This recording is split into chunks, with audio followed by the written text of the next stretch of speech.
Hello.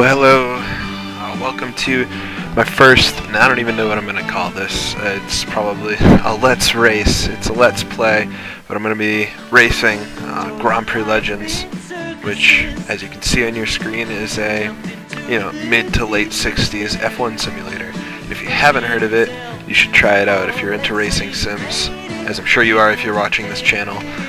It's one of the best of all times, and even though it was made in 1998, it's still awesome. 14 years on, it's still one of the best. It uses an engine that was first used in this sim, later in NASCAR 2003, and now in iRacing. And as we all know, iRacing, claims to be the most realistic simulator, and that's up for debate, but it's really good regardless. And it uses the same engine as this. And the feel's not all that different. You can tell this is a little more dated than that, but it's really good. That's all I can say about that. So, what am I doing? We're in South Africa, in East London, and we are at the South African Grand Prix of 1965. So what I'm going to be doing is racing through the 1965 season as a driver who I've named Richie Axelson. And here you are. Here's a list of the qualifying results, which I've already run. I qualified 7th, as you can see on that list. We got awesome names on this list. Jimmy Clark, of course, John Surtees, Dan Gurney, Graham Hill, Jackie Stewart. This is actually Jackie Stewart's first ever official F1 race, 1965 East London. In real life, Jimmy Clark won this race, as he did most of the season. Dominated, I'm sure. Even in the sim, he'll probably get the win. I'm racing for Ferrari, which wasn't the most competitive team that year, but they have a pretty solid program, and I'm hoping to do from 1965 to 1969. That's what the sim covers, and throughout those years, I'll race for Ferrari for all of it. Kind of have our home-based team, and who doesn't like Ferrari? So during the 1965 season, there's 10 races. This being the first of them. There's also 7 non-official races, and they're just kind of they're run to F1 spec, but they didn't count towards the championship, and it's something that doesn't happen anymore. But it's actually pretty cool to get to a bunch of different tracks, so I'll try to run those as well, depending on if the tracks have been created for Grand Prix Legends, and I think actually for this season all of them have been. And yeah, so it might be a little rough around the edges, but I think you guys will really enjoy this sim.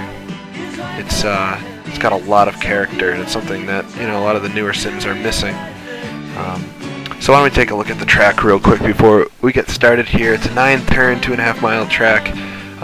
The first half of the track is very quick. It's not until you get down to the Copacabana curve here. There's really no braking, but once you get down there, it's almost a hairpin. It's really tight. It's probably one of the best passing spots. See if I can make a few moves going down into there. Then you get into this middle section here, and it's another hard braking into the S's, and then those 2 corners there are kind of medium speed. Beacon Bend is also a pretty tight corner right at the end of the lap. So it's got a good mix of everything. It's really flat, which you'll notice that on this track specifically. A lot of the tracks, during the 1965 season, during the 60s, have a lot of gradient and camber and up and down hills, and this one's notably pretty flat. Almost looks like a Herman Tilke track from today, but it's not that bad. This is actually the last year that F1 went to this track, so hopefully it's a good race and go out with thunder here. Of course, in the coming years, F1 will go to Kyalami, which I'm sure everybody really loves, and I love as well, so I can't wait to get there. I'm doing these Grand Prix on short distance. I figure I'm not trying to bore anyone to death here. So this Grand Prix will be 13 laps. Should be enough time to sort out the men from the boys and have a few mechanical breakdowns. Hopefully not us. And anyway, I'll check my car setup one last time. Make sure I have enough fuel for the run. 16 laps should be good. Yeah, and that's it. So I'll be starting on the 3rd row in the middle. So hopefully we can get away cleanly here for the first race. And we'll see what what will happen in the South African Grand Prix of 1965, so hold on to your hats. Alright, so here we go. Lined up in the middle. I'm using track IR so I can look around. So drop the flag and we're good.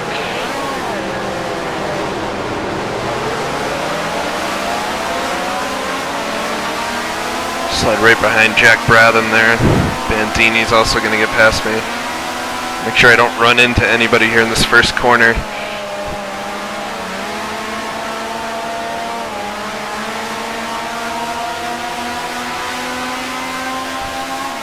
Also don't want to get into my teammates if I can avoid it, or run into the grass. It's close.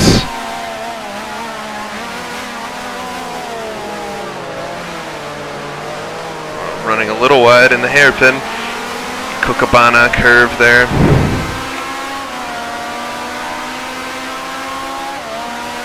Alright, looks like I'm kind of out in the clear now. Yeah, things can be really hectic in the first couple of laps here, so I'm all over the place. These cars, now, I don't know how many people are familiar with F1 in the 60s, but they're running on bias ply tires, so these tires are very, very hard. Sometimes drivers would, do multiple Grand Prix on these, which is so different from today when drivers are changing sets of tires, 4 and 5 times a race. These would last forever, and they also take forever to come up to temperature. So always at the beginning of these Grand Prix, the first few laps are a little hectic. Just trying to keep control of the car, trying to, have it not swap ends on me. Waiting for those tires to come up to temperature. So the first lap, I think, was pretty successful there. Fell back a couple of positions, but most importantly, didn't get into any incidents. Thinking about the points game here. It's a long championship, 10 rounds. I'm running a little wide on the grass, but not picking up a puncture or anything, so we're good.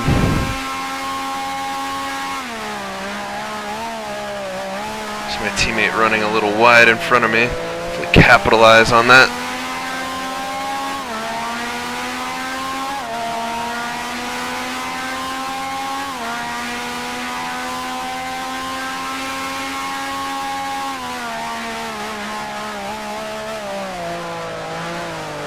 Doing it again, so he's having a tough time. Bandini there.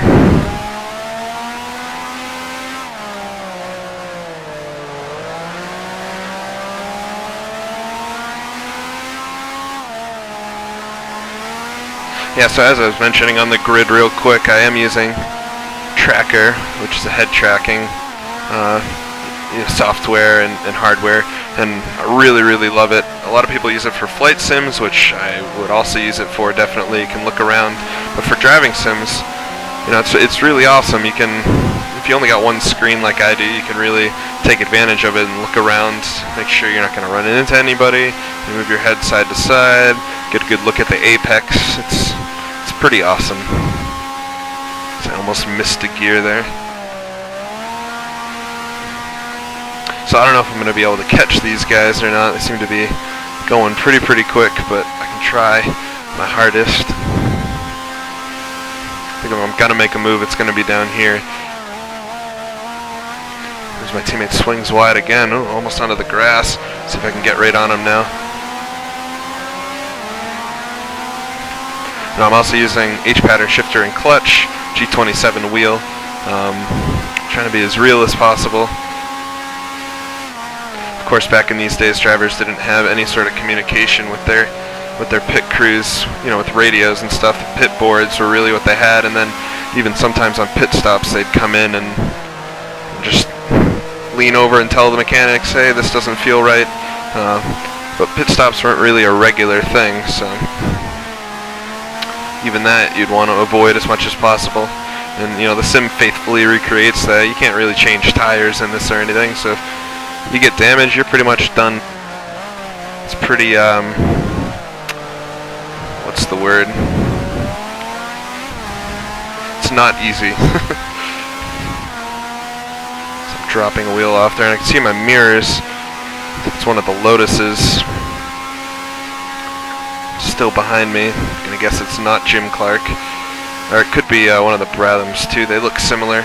You know, back in these times, again, different than today. I'm using Ferrari. It's a red car like today, but all the other cars ran their country colors, so you don't really see any sponsorship in F1 until late 67, 68, 69. So, as we get on here, we'll start to see sponsors on the cars. Ooh, as I'm getting very, very sideways coming out of there. But right now it's still pure motorsport, Senna would say, pure racing. I'm sure there's some politics involved though.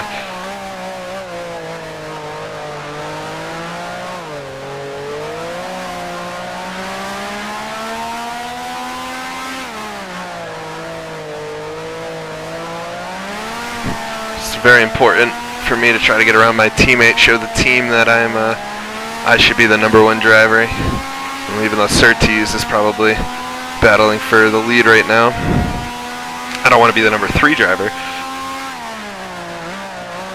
Looks like Bandini's having a look on Bratham there.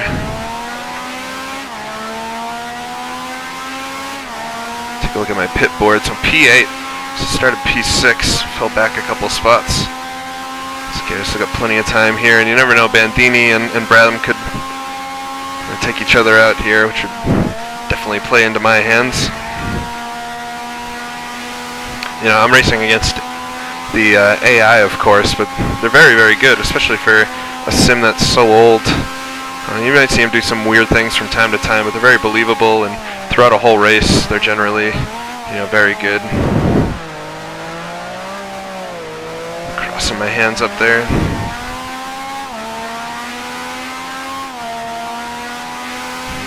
Might have some trouble from behind here too, as the car's getting closer.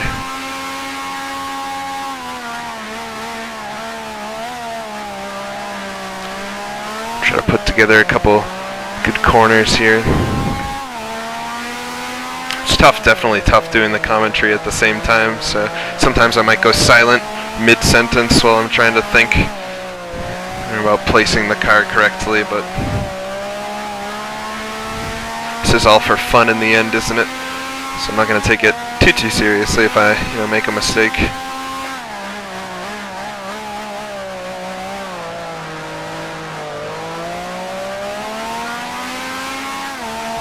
Yeah, that was a good end of the lap. I definitely closed up a little bit on these two.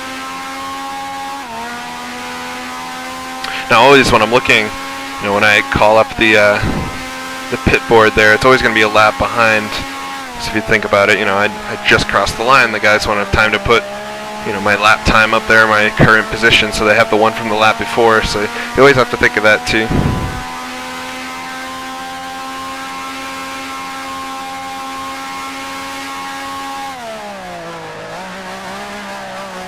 A little hot going into that corner. But I think I capitalized, took a late apex coming out.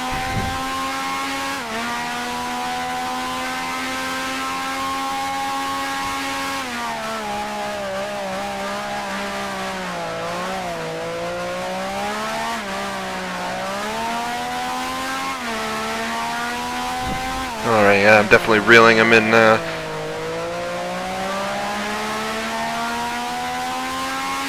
Now you might notice, hey, these engines sound a little puny. As I miss a gear. These engines sound a little puny, and that's because the engine rules in F1 during this time are very restrictive. It wasn't until the next year, 1966, that they'd go back to the larger engines. And we'll definitely notice that the cars become considerably more difficult to drive. And they have just a lot more speed overall. But 1965, still a good year for racing. Everyone's competing off of the same stuff, so it's still competitive as always.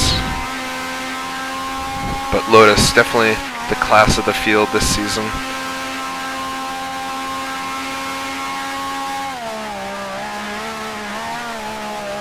Bandini swings wide again. Not going to let him do that too many more times.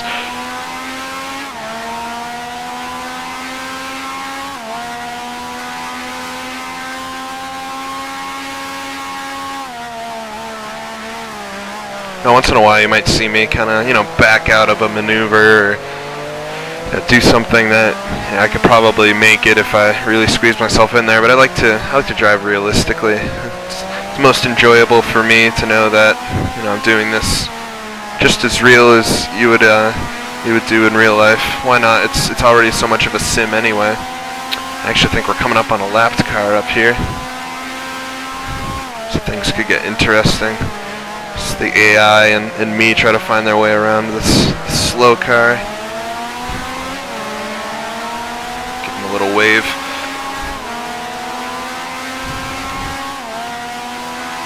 That's one of my favorite things in this sim.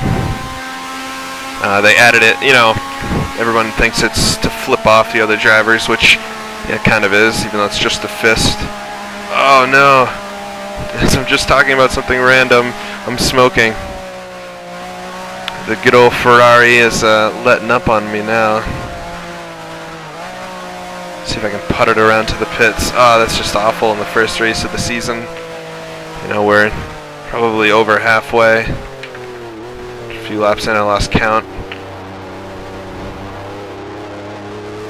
And the engine, something's giving up. I had smoke behind me for a while. Yeah, it's still smoking. And I'll get to watch all of my competitors race past. Now, and this will happen too. This will happen to the AI drivers just as much as me. Cars will quit. You'll see them stranded on the side of the road. Try to make it back to the pits whenever you can. Maybe if it's something small, we can get it repaired and back out. And maybe, see, I haven't lost any positions, I don't think, except for that one. I saw a group of cars coming up here. Try to stay out of their way as best I can. I want to be a good rookie.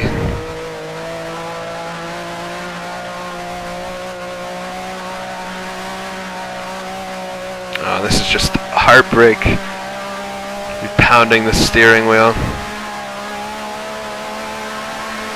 Bruce McLaren flies by.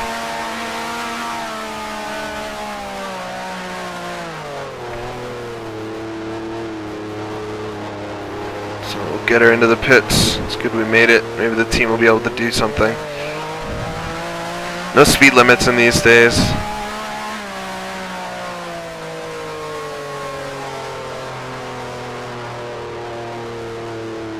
I actually missed my stall, but I know they're not going to be able to do anything about it. It's the end of the race for me in the Ferrari. So first race of the season ends already, but we still get the next race. Next race, it's actually a non-championship race, another race in South Africa, Killarney circuit. So I guess we'll see you there next time. So if you like this video, comment, tell me what I should do differently, subscribe to the channel to see more of them, and I will see you guys next time on track. Oh, before I go, as the race ends, this is the final results here. So John Surtees actually won. It looks like Jim Clark actually had a problem on one of the first laps, had an engine go, so he finished last, 20th. I finished 18th. There's a piston that went on the car, so unfortunately that's just the way it is. And we'll have to see if we can do better in Monaco for the next points race. But yeah, so I'll see you guys next time.